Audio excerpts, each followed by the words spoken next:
Hello, citizens of the world. We are anonymous.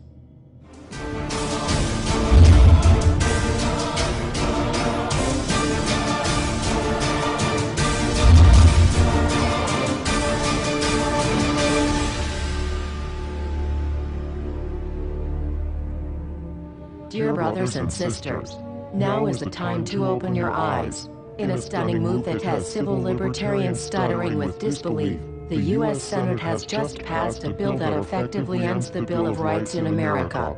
The National Defense Authorization Act is being called the most traitorous act ever witnessed in the Senate, and the language of the bill is cleverly designed to make you think it doesn't apply to Americans. But toward the end of the bill, it essentially says it can apply to Americans if we want it to. Bill summary and status.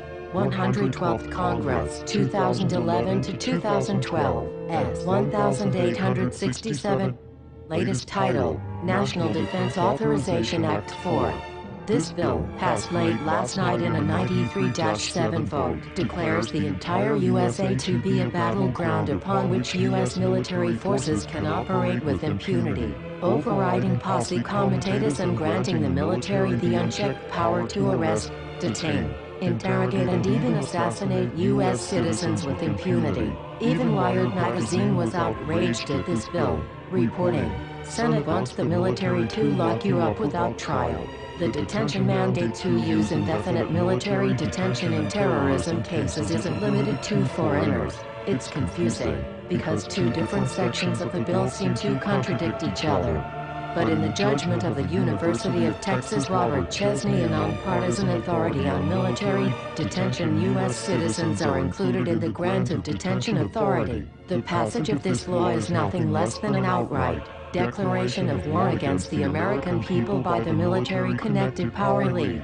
If this is signed into law, it will shred the remaining tenets of the Bill of Rights and unleash upon America a total military dictatorship, complete with secret arrests, secret prisons, unlawful interrogations, indefinite detainment without ever being charged with a crime, the torture of Americans and even the legitimate assassination of U.S. citizens right here on American soil. If you have not yet woken up to the reality of the police state we've been warning you about, I hope you realize we are fast running out of time. Once this becomes law, you have no rights whatsoever in America, no due process, no First Amendment speech rights, no right to remain silent, nothing. The U.S. Senate does not want us to speak. I suspect even now orders are being shouted into telephones and men with guns will soon be on their way. Why? Because while the truncheon may be used in lieu of conversation, words will always retain their power. Words offer the means to meaning, and for those who will listen, the enunciation of truth. And the truth is, there is something terribly wrong with this country, isn't there? Cruelty and injustice, intolerance and oppression, and where once you had the freedom to object, to think and speak as you saw fit, you now have censors and systems of surveillance coercing your conformity and soliciting your submission. How did this happen? Who's to blame?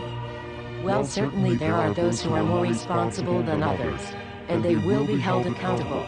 But again, truth be told, if you're looking for the guilty, you need only look into a mirror. I know why you did it. I know you were afraid. Who wouldn't be?